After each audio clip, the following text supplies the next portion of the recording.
అందరికీ నమస్కారం అండి. మహాభారతంలో కర్ణుడికి చాలా ప్రాధాన్యత ఉంది. కర్ణుడిని దానకర్ణుడు అని కూడా పిలుస్తుంటారు. దానికి కారణము ఆయన చేసిన దాన ధర్మాలే. శ్రీకృష్ణుడిని కూడా ఆశ్చర్యపరిచిన కర్ణుడి యొక్క దానాన్ని గురించి ఇప్పుడు మనం తెలుసుకుందాము. దాన ధర్మాలలో కర్ణుడి యొక్క ఖ్యాతి ప్రతి ఒక్కరికి తెలిసినదే. సహజ కవచ కుండలాల్లో జన్మించిన కర్ణుడి వల్ల తన కుమారుడైన అర్జునుడికి ఎప్పుడైనా ముప్పు సంభవిస్తుందన్న భయంతో దేవేంద్రుడు పేద బ్రాహ్మణుడి రూపంలో వచ్చి కవచ కుండలాలను దానంగా కోరతాడు. ఇలాంటి మోసం ఏదో జరుగుతుందని ముందుగానే ఊహించిన సూర్యుడు దేవేంద్రుడు విప్రరూపంలో వచ్చి నీ కవచ కుండలాలిమని అడుగుతాడు. వాటిని మాత్రం ఇవ్వద్దు అని కుమారుడిని హెచ్చరిస్తాడు. అయితే సహజంగా దానశీల కర్ణుడైన కర్ణుడు తన ప్రత్యర్థి అయిన అర్జునుడికి మేలు జరుగుతుందని తెలిసిన కవచకుండలాలను కోసి దానం ఇస్తాడు. ఒకరోజు శ్రీకృష్ణ పరమాత్ముడు కర్ణుడి దగ్గరకు వెళ్తాడు. ఆ సమయంలో కర్ణుడు అభ్యంగన స్నానానికి సిద్ధమవుతూ ఉంటాడు.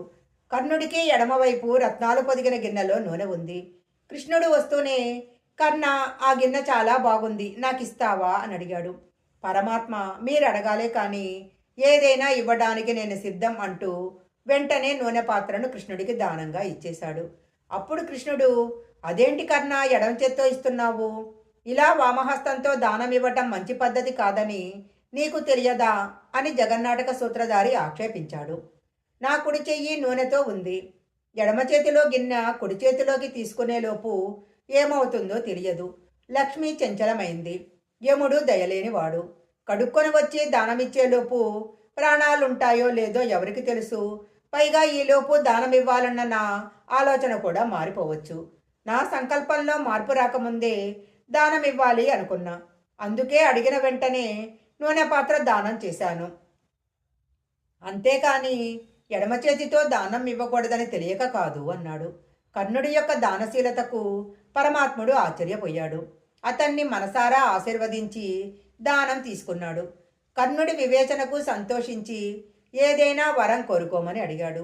అప్పుడు కర్ణుడు, కృష్ణ, యాచించడం ఎంత కష్టమో లేదని చెప్పడం కూడా అంతే కష్టమో, అంతేకాదు చాలా నీచం కూడా.